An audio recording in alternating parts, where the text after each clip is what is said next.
Olá, bom dia, muita luz, muita paz, que o nosso amado Pai Celestial nos ilumine hoje e sempre.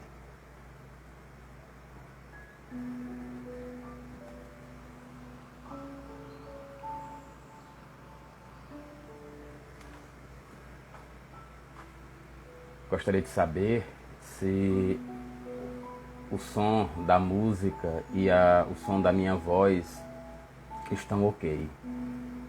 Agradeço ao Baltazar, ao Nando, minha querida companheira Serina, a Pati, por estarem presentes neste momento tão especial, que é esse momento em que falamos das passagens do Cristo, das suas palavras, dos seus exemplos, dos seus ensinamentos. Exemplos e ensinamentos esses que ainda teimamos em não se alinhar aos mesmos. Obrigado, Aline, Samadá, muita luz e paz. Então, e essas dificuldades que temos de se alinhar aos ensinamentos, aos exemplos do Cristo, nos fazem ter essa demora da nossa evolução espiritual. Mas todos nós vamos evoluir. E aí vem aquela velha frase que nós utilizamos: pelo amor ou pela dor. Mas eu sempre digo que possamos evoluir pelo amor. É bem mais fácil. E com certeza as dificuldades que irão existir, nós estaremos fortalecidos para vencê-las. Adversidades essas que são o nosso semeio, as nossas plantações, certo? Então, quero agradecer a todos que já estão online conosco. Nós iremos hoje falar sobre o capítulo 25 do Evangelho segundo o Espiritismo. Buscai e achareis é o título, e o tema que eu irei tratar é observai os pássaros do céu, do item 6 ao item 8. Então, mais uma vez, bom dia a todos, sejam todos bem-vindos e que nós possamos termos um momento de muita luz e paz. Peço que aqueles que tiverem o Evangelho segundo o Espiritismo, que nos acompanhem na nossa leitura, acompanhem através do Evangelho. A gente vai fazer a leitura e comentários. E seria bom que colocasse uma água para ser fluidificada, energizada pelos irmãos superiores. Ao finalizar a live, você bebe a água. Se sobrar, você pode distribuir para as demais pessoas do seu convívio do lar, podendo colocar também nas plantas para os animais beberem e ainda assim sobrando, colocar na geladeira e consumindo no decorrer dos dias. Bom, então iniciamos melhor dizendo, eu vou fazer só uma observação dessa live para os colegas do Lex. Eu estou substituindo mais uma vez a Serina, todos sabem que é minha esposa, e essa substituição está se dando em virtude da sua gestação. E como é no período inicial, ela está tendo muito enjoo, então eu estou substituindo no Evangelho. Todos compreendam esse momento de luz, de amor, de paz e desse novo serzinho que o Pai nos deu como missão e para que possamos educá-lo. Então, nossas gratidões pela compreensão. Então, meu nome é Cleiton, eu sou colaborador e trabalhador do Lar Espírita Casa do Samaritano. Esse evangelho é realizado diariamente às 9 horas da manhã. Então, todo dia às 9 horas da manhã tem um colaborador, um trabalhador do Lex que se apresenta aqui com o tema do evangelho. Então, todo início sempre se faz com a oração. Peço que aqueles que se sentirem à vontade fechem os olhos para que possam se concentrar melhor. Mas não é ritual, aqueles que desejarem ficarem com os olhos abertos também não tem nenhum problema, tá bom? Então vamos lá.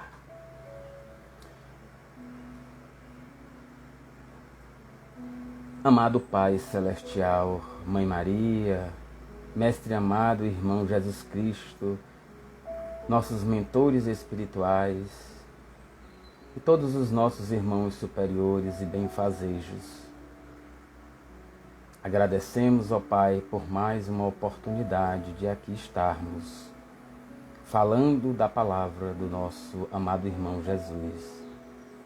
Agradecendo também a direção do Lex pelo convite de nos dar essa oportunidade de estarmos aqui neste momento. Peço humildemente que os nossos irmãos espirituais possam nos intuir com palavras simples, palavras honestas, palavras afetivas, e que todos nós possamos entender e compreender a mensagem. E que não só compreender e entender, mas que possamos colocar em prática. Não adianta adquirir o conhecimento e não colocar no dia a dia.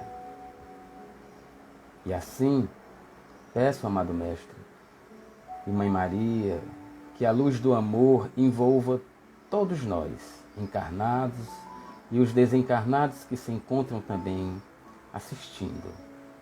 E que possam ser envolvidos por essa luz de amor. E como bem frisei, que todos nós possamos entender, possamos compreender, e assim, aqueles irmãos espirituais que ainda necessitam do nosso amor, que ainda necessitam de conhecimento para poder se dar a oportunidade de ser resgatados para os hospitais e as colônias no plano astral. E assim, peço permissão para que possamos prosseguirmos com a leitura do Evangelho.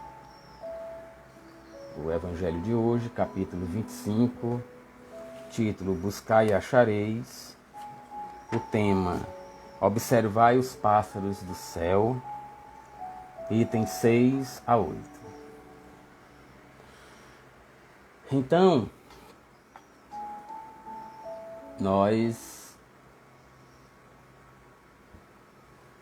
o texto inicia com o item 6.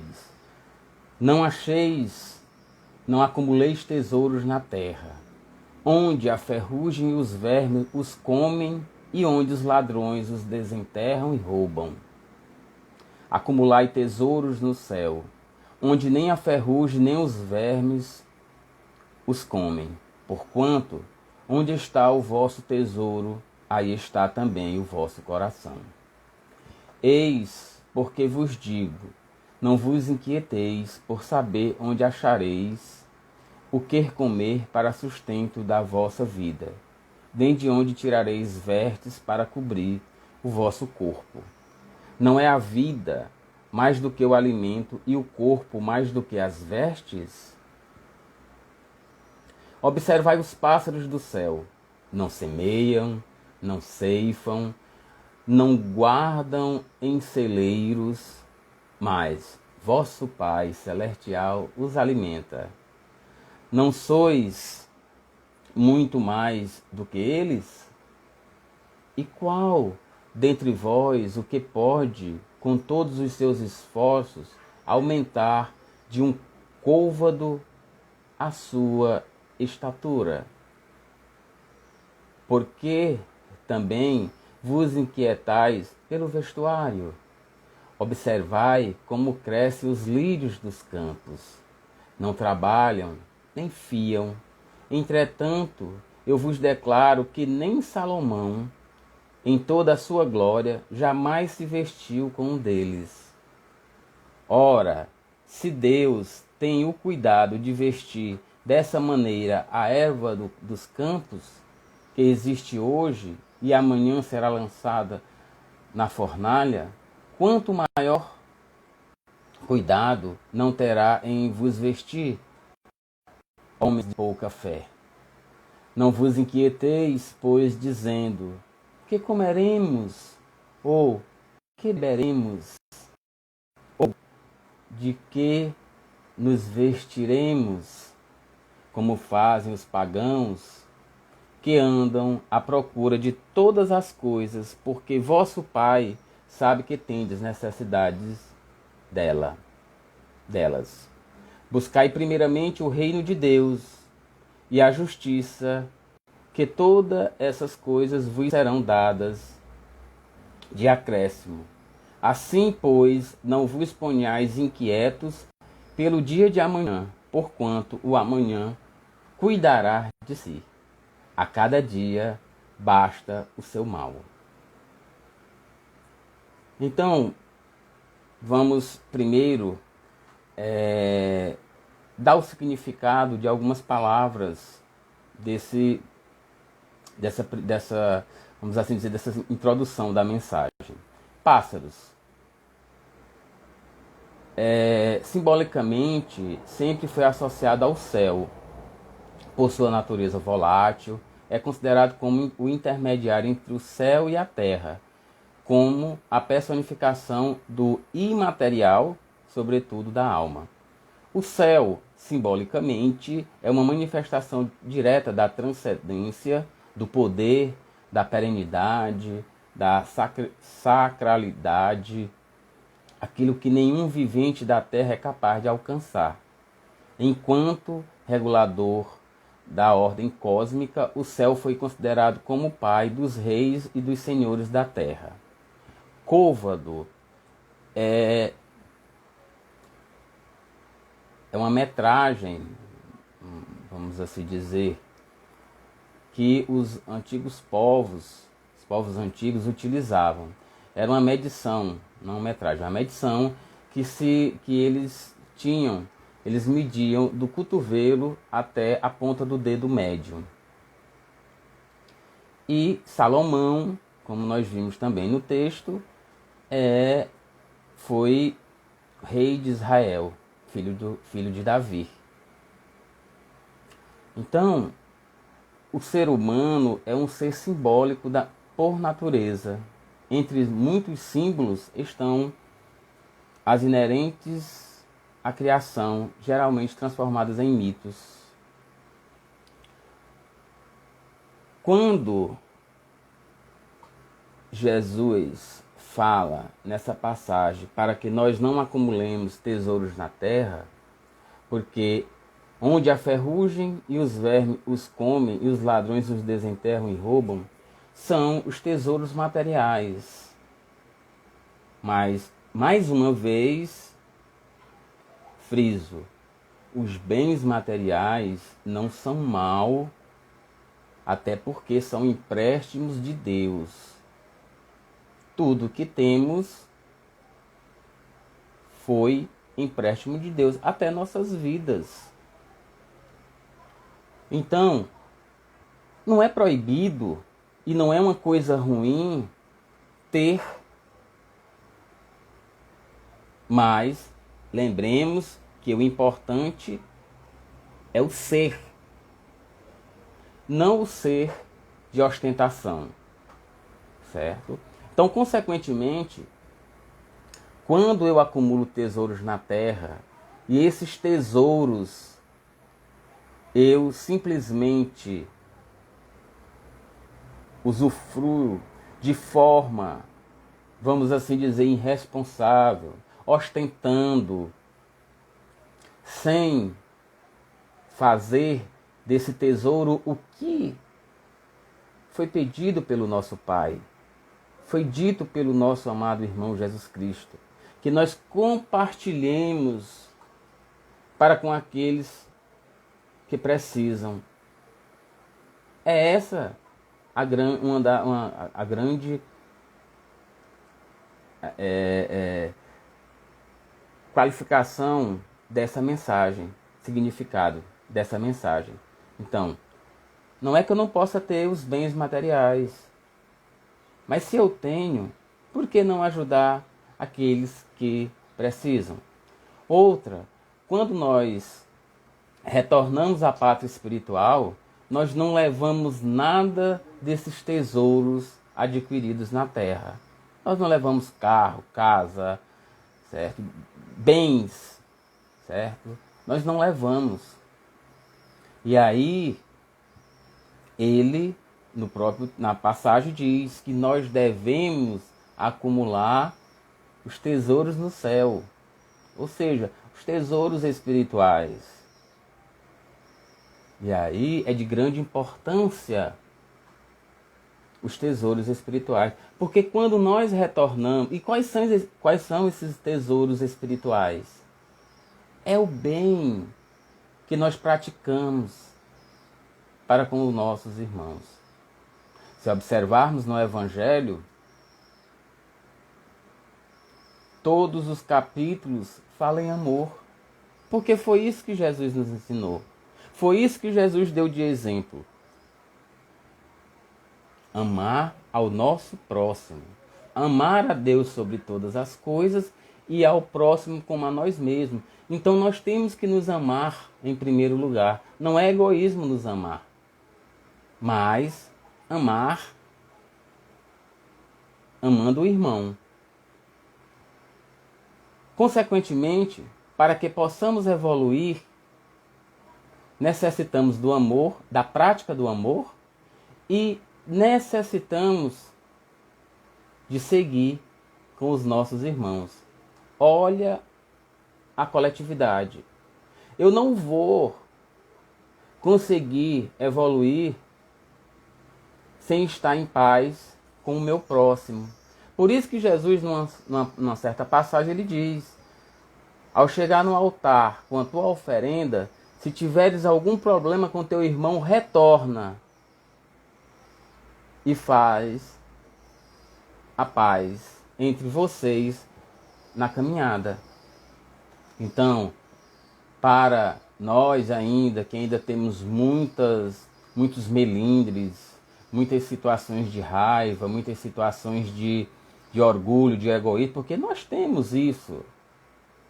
Os que não têm não estão aqui conosco. Estão em mundos superiores. Então, consequentemente, esses que estão nos mundos superiores passaram pelo que nós estamos passando hoje. Não foram colocados lá de forma injusta, mas de forma alguma. Deus é justo. Deus é um ser supremo, justo, não é vingativo. Então nós precisamos nos esforçarmos para evoluirmos. Então, quando diz que os pássaros do céu não semeiam, não ceifam, não guardem celeiros, mas vosso Pai Celestial os alimenta. Mas os pássaros se esforçam. Esse alimento dado por Deus não cai do céu. Os pássaros têm que estar fazendo o seu esforço, indo atrás, para que possa se alimentar. É a mesma coisa nossa. Nós não podemos achar que Deus vai resolver todos os nossos problemas, porque Ele já resolve 50%, mas o restante é conosco.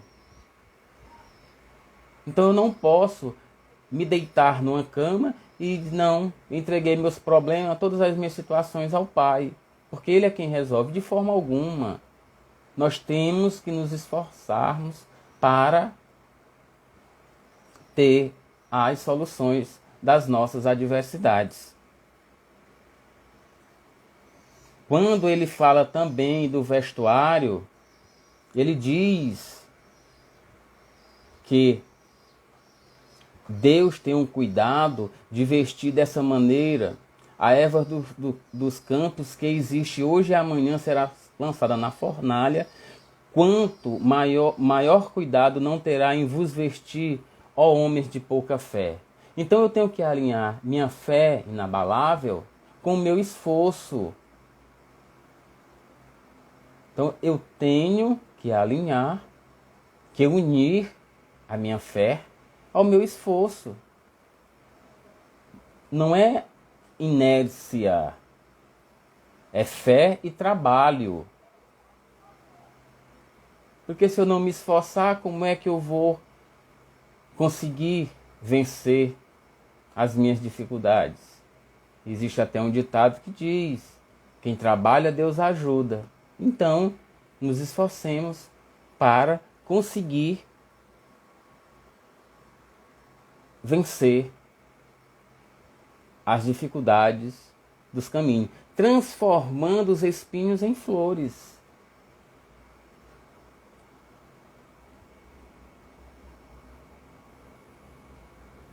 Buscai primeiramente o reino de Deus e a sua justiça, e todas essas coisas vos serão dadas de acréscimo. Então o reino de Deus é o reino espiritual,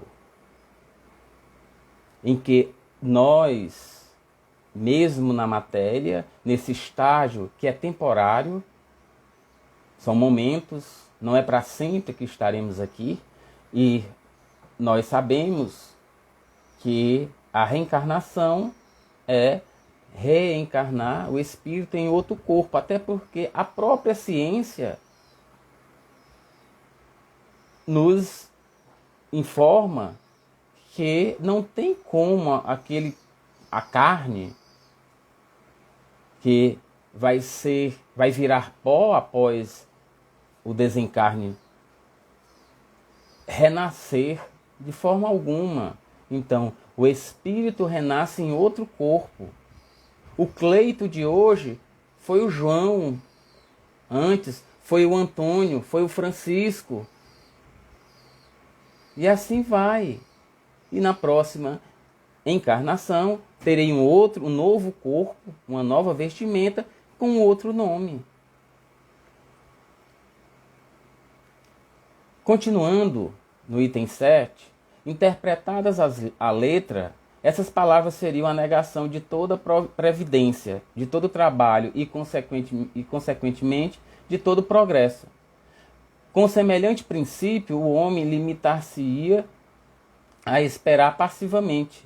Suas forças físicas e intelectuais conservar-se-iam inativas, se tal fora a sua condição normal na Terra. Jamais houvera ele saído do estado primitivo e, se dessa condição fizesse ele a sua lei para a atualidade, só lhe caberia viver sem fazer coisa alguma.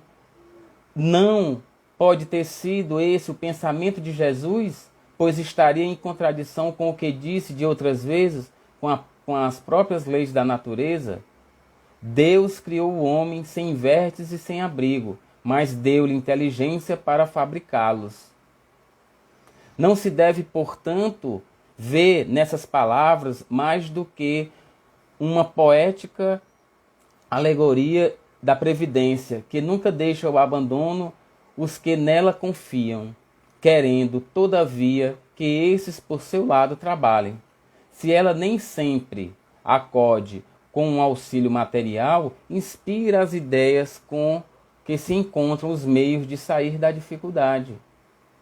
Deus conhece as nossas necessidades e a elas prover, como for necessário. O homem, porém, insaciável nos seus desejos, nem sempre sabe contentar-se com o que tem. O necessário não lhe basta, reclama o supérfluo. A providência, então, o deixa entregue a si mesmo, Frequentemente, ele se torna infeliz por culpa sua e por haver desentendido a voz que, por intermédio da consciência, o advertia. Nesses casos, Deus fala sofrer as consequências, a fim de que eles sirvam de lição para o futuro. Então, vejamos, Deus criou o homem sem vestes e sem abrigo, mas deu-lhe a inteligência para fabricá-los. Ou seja, o espírito é criado por Deus com a sua essência do amor, com a essência do amor divino, com a essência do seu amor. Mas somos criados simples e ignorantes, mas temos inteligência para podermos buscá-la. Buscar através do estudo a sabedoria. Então, somos simples e ignorantes, vamos estudar e vamos compreender, entender e colocar em prática esses ensinamentos. Consequentemente, ele, Pai, auxilia todos nós com auxílio material e nos inspira as ideias com que se encontram os meios de sair da dificuldade. Nós temos algo chamado consciência, que ela sempre está quando estamos cometendo qualquer asneira, ela está sempre dando um bip, conforme aqueles aparelhozinhos bipando. E a gente sabe, no fundo nós sabemos quando estamos errando, quando estamos cometendo algo que não é correto. Então, Deus, Ele não deixa seus filhos abandonados. Ele sempre está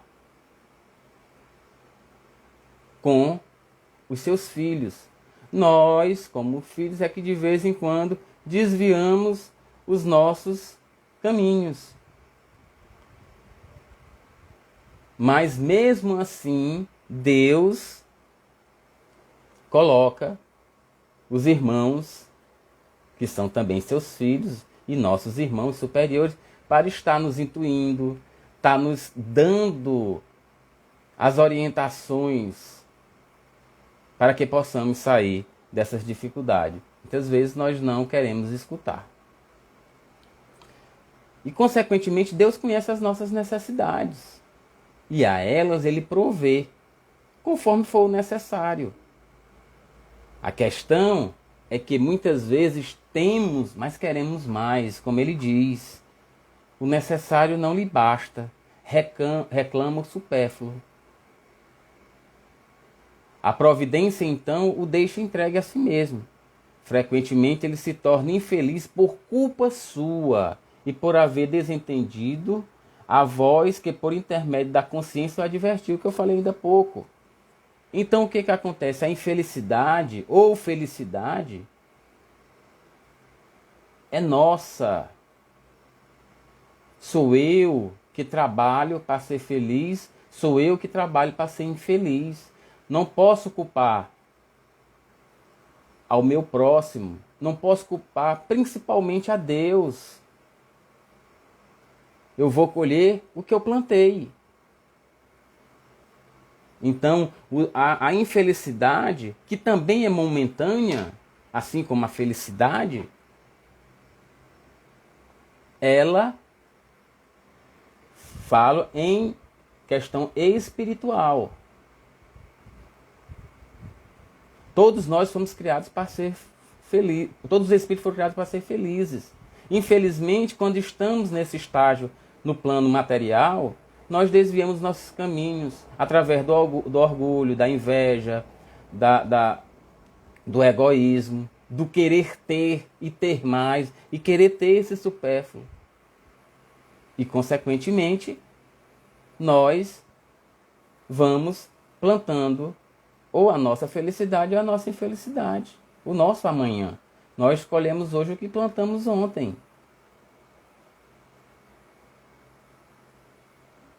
Deus é justo. As leis divinas são justas. As leis da natureza são justas. Por isso que eu sempre falo, Deus não nos castiga. Deus nos dá é a oportunidade de reparar os erros que cometemos. Então isso não é castigo, como se colocam. Muitas pessoas dizem, olha, Deus vai lhe castigar, não faça isso. Você está passando por isso porque Deus está lhe castigando. Não, Deus vai lhe dar a oportunidade de reparar os seus erros. Prosseguindo com o item 8. A terra produzirá o suficiente para alimentar todos os seus habitantes, quando os homens souberem administrar, segundo as leis de justiça, de caridade, de amor ao próximo, os bens que ela dá, quando a fraternidade reinar entre os povos, como entre as províncias de um mesmo império, o momentâneo supérfluo de uma suprirá a momentânea insuficiência do outro. E cada um terá o necessário. O rico, então, considerar-se-á como que possui grande quantidade de sementes. Se as espalhar, elas produzirão pelo cêntuplo para si e para os outros. Se, entretanto, comer sozinho as sementes, se as desperdiçar e deixar se perca o excedente do que haja comido, nada produzirão, e não haverá o bastante para todos. Se as amontoar no seu celeiro, os vermes as devorarão. Daí o haver Jesus dito, não acumuleis tesouro na terra, pois que são perecíveis, acumuleis no céu, onde são eternos. Em outros termos, não ligueis aos bens materiais, mas importância do que aos espirituais, e sabeis sacrificar os primeiros aos segundos. A caridade e a fraternidade não se decretam em leis. Se uma e outra não estiverem no coração, o egoísmo aí sempre imperará. Cabe ao Espiritismo fazê-las penetrar nele. Então, a terra sempre produz o suficiente para alimentar todos os seus habitantes. Ah, Cleito, mas e por que tantas pessoas passam fome? E aí nós vamos pelas questões kármicas, passado, o que fizeram, o que plantaram, por que estão colhendo, porque vão ter que colher, nós colheremos. Mas quando nós soubermos administrar segundo as leis de justiça, de caridade, de amor ao próximo, os bens que ela dá. Então, quando nós começarmos a administrar de forma afetiva, amorosa, caridosa, seguindo as leis da justiça, não faltará comida a ninguém. Mas precisamos partilhar, assim como Jesus disse. Partilhar para com teu irmão. Partilha do que tu tens para com teu irmão. Porque quando voltarmos para o plano espiritual, nós não levaremos nada de matéria. Nós vamos levar aquilo que fizemos de bom e o que fizemos de ruim. Ainda vamos ter muitos vínculos com o egoísmo, com o orgulho, com a inveja, com o ódio, com o rancor. Assim como com as benevolências. O bem que eu pratiquei ao meu próximo. O amor que eu doei ao meu próximo. Então, a benevolência, são os tesouros do céu. É a prática do amor, é a prática do bem, que nós precisamos para vencer. Esses bens materiais são perecíveis. Então, não adianta aquele rico, aquele irmão que tem apenas utilizar para meio próprio e colocar em celeiros. Os vermes vêm e consomem. Então a grande questão é da partilha. Quando nós conseguirmos entender, compreender e pôr em prática, as coisas serão bem melhores. A caridade e a fraternidade não se decretam em leis. Se uma e outra não estiverem no coração, o egoísmo aí sempre imperará. Cabe ao Espiritismo fazê-las penetrar nele. Eu sempre digo, em algumas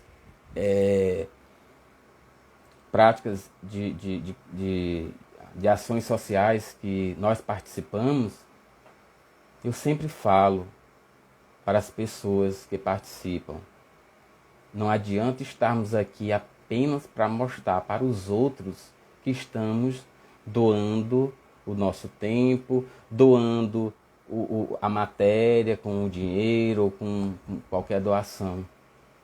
Não adianta. Claro que terá pontos positivos, mas a grande questão é se fazer presente se doando, sem esperar algo em troca.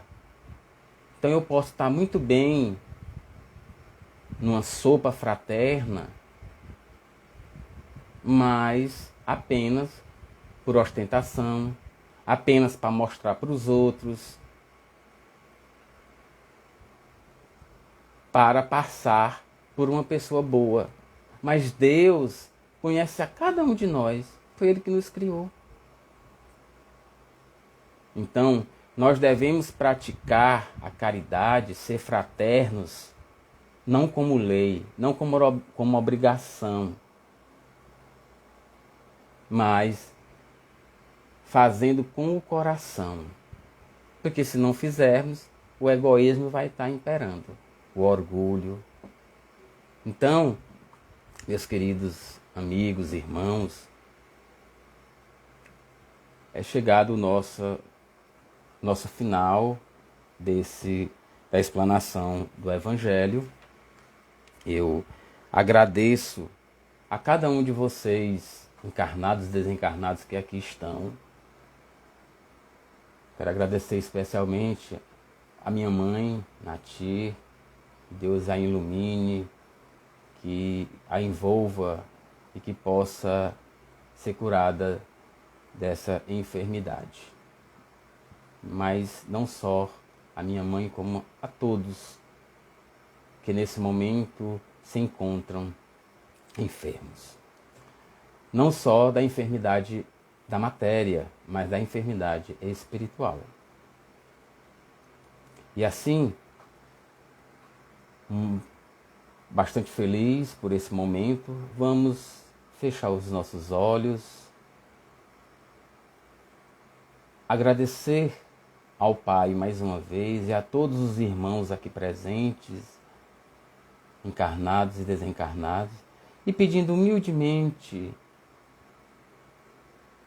a Maria, nossa mãe, e ao Mestre amado Jesus Cristo, que envolva todo o universo, envolvendo todos os seres vivos, do reino mineral, vegetal, animal e hominal,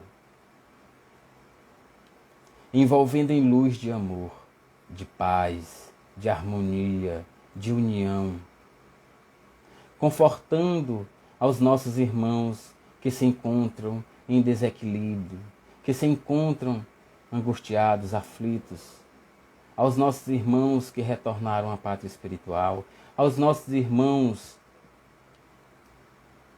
que se encontram revoltados com a partida de seus entes queridos. Conforte cada um dos irmãos. Envolve os nossos irmãos enfermos, não só da carne, da matéria, mas do espírito. Envolve os nossos irmãos que se encontram em hospitais psiquiátricos, com suas mentes perturbadas. Envolve os nossos irmãos velhinhos, idosos, que se encontram principalmente desamparados por seus familiares, que se encontram em casas de acolhimento, as nossas criancinhas, aos nossos irmãos moradores de rua, aos nossos irmãos que não têm o pão de cada dia, que não têm uma moradia, um trabalho, um emprego, um meio de transporte, aos nossos irmãos presidiários, que possam seguir em frente, mas que possam utilizar dessa situação da prisão para se melhorarem, para que possam usar desse aprendizado para o bem. Envolve os nossos irmãos que retiraram suas vidas por não suportarem as suas provas.